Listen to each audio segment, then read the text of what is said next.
Namanya manusia pasti sering berbuat salah, termasuk pasangan. Terkadang kita sampai jengkel dan terpancing emosi atas kesalahan pasangan kita. Kita bisa jadi uring-uringan atau marah terhadap pasangan. Hal tersebut dapat menyebabkan terjadinya kekerasan dalam rumah tangga. Rumah tangga merupakan suatu organisasi terkecil dalam masyarakat yang terbentuk karena adanya ikatan perkawinan. Dalam rumah tangga ini terdiri dari ayah, ibu, dan anak. Keutuhan dan kerukunan dalam berumah tangga yang bahagia, tentram, aman, dan damai merupakan suatu tambahan setiap pasangan. Rumah tangga merupakan suatu organisasi terkecil dalam masyarakat yang terbentuk karena adanya ikatan perkawinan. Dalam rumah tangga ini terdiri dari ayah, ibu, dan anak. Tentram, aman, dan damai merupakan dambaan setiap orang. Untuk mewujudkan keutuhan dan kerukunan tersebut sangat tergantung kepada setiap orang, terutama kepada kadar kualitas perilaku dan pengendalian diri setiap orang dalam lingkup rumah tangga tersebut. Keutuhan dan kerukunan untuk rumah tangga dapat terganggu jika kualitas dan pengendalian diri tidak dapat dikontrol, sehingga pada akhirnya dapat terjadi kekerasan dalam rumah tangga yang dapat timbul ketidakamanan ataupun ketidaknyamanan terhadap orang yang berada dalam lingkup rumah tangga. Masalah kekerasan, khususnya masalah dalam keluarga, merupakan salah satu bentuk kejahatan yang melecehkan harkat manusia, serta dapat dikategorikan sebagai jenis kejahatan yang mengandung unsur-unsur kekerasan. Dan tidak semua tindakan kekerasan tersebut dapat dikatakan sebagai komponen kejahatan. Tindak kekerasan dalam masyarakat merupakan bukan suatu hal yang baru. Pada umumnya, orang berpendapat bahwa kekerasan dalam rumah tangga adalah urusan intim keluarga dan rumah tangga. Berbagai kasus berakibat fatal, dari kekerasan orang tua terhadap anaknya, ataupun suami terhadap istrinya, bahkan majikan terhadap pembantunya. Kekerasan dalam rumah tangga merupakan jenis kekerasan yang memiliki sifat yang khas, di mana kekerasan tersebut dilakukan di dalam rumah. Pelaku atau korban merupakan anggota dari keluarga tersebut, dan sangat anehnya bahwa kekerasan tersebut tidak sering dianggap sebagai sesuatu bentuk tindak pidana kekerasan. Banyak pihak yang berpendapat bahwa kekerasan yang terjadi di dalam rumah tangga merupakan suatu hal yang biasa dan sering terjadi. Istri yang mengalami kekerasan, ia akan merasa rendah diri, cemas, penuh rasa takut, sedih, putus asa, mengalami kesulitan untuk tidur, serta bersifat agresif, tanpa ada penyebab yang jelas. Kekerasan terhadap istri menimbulkan berbagai dampak, di antaranya berupa istri mengalami sakit fisik, tekanan mental, menurunnya rasa percaya diri, mengalami rasa tidak berdaya, trauma, mengalami depresi, bahkan adanya keinginan untuk bunuh diri. Kekerasan dalam rumah tangga ini biasa disebut sebagai hidden crime atau kejahatan yang tersembunyi. Berarti, baik itu pelaku maupun korban akan berusaha untuk menyembunyikan tindak kekerasan yang terjadi, baik itu dari keluarga besar maupun dari lingkungan sekitar.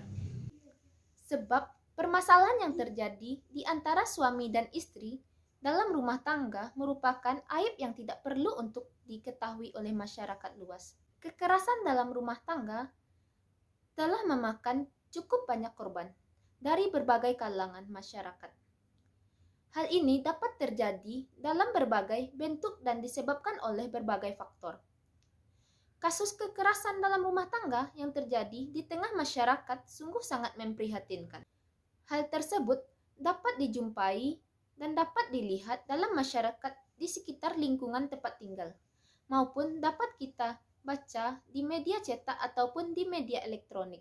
Tidak jarang yang menjadi korban dari kekerasan tersebut adalah istri atau perempuan. Dalam Undang-Undang RI Nomor 23 Tahun 2004 mengenai kekerasan dalam rumah tangga, yang kebanyakan itu adalah perempuan, memunculkan anggapan bahwa perempuan adalah makhluk yang lemah. Maka dari itu, para perempuan tersebut harus mendapatkan perlindungan dari negara atau masyarakat agar terbebas dari penyiksaan dan merendahkan martabat manusia.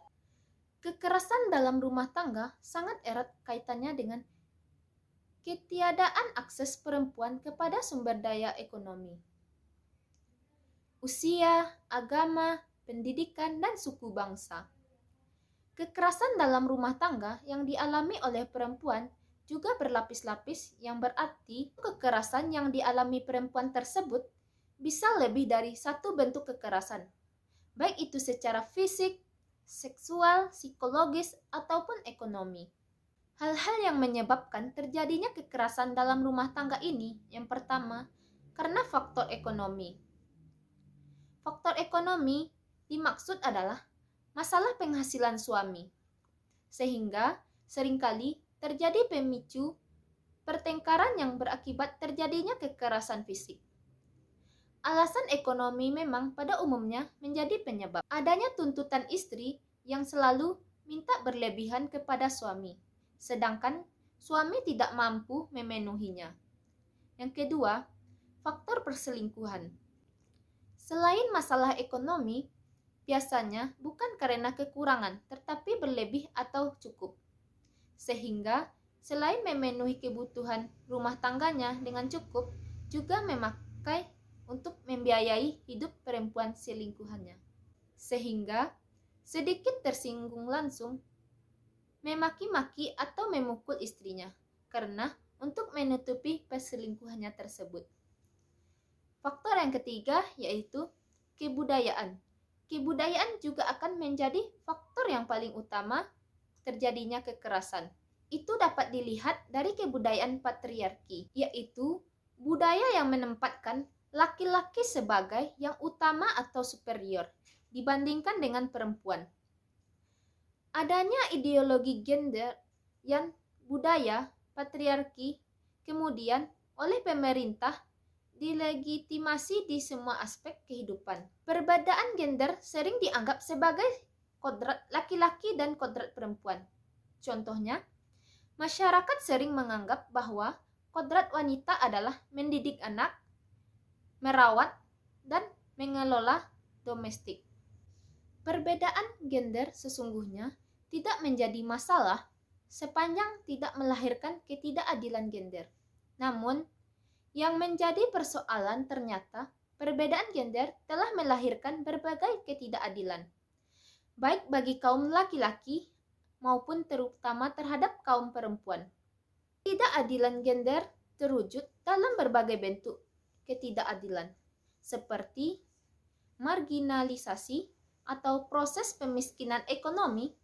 Yang kedua, anggapan tidak penting dalam keputusan politik dan pembentukan stereotip, bahkan kekerasan, beban kerja lebih panjang dan lebih banyak. Kekerasan yang disebabkan oleh bias gender disebut juga dengan gender-related violence, yang mempunyai macam-macam dan bentuk kejahatan di antaranya. Yang pertama itu adalah bentuk pemerkosaan terhadap perempuan, termasuk kepada pemerkosaan di dalam perkawinan. Yang kedua, tindakan pemukulan dan serangan fisik yang terjadi di dalam rumah tangga, termasuk kepada tindakan kekerasan dalam bentuk penyiksaan terhadap anak-anak.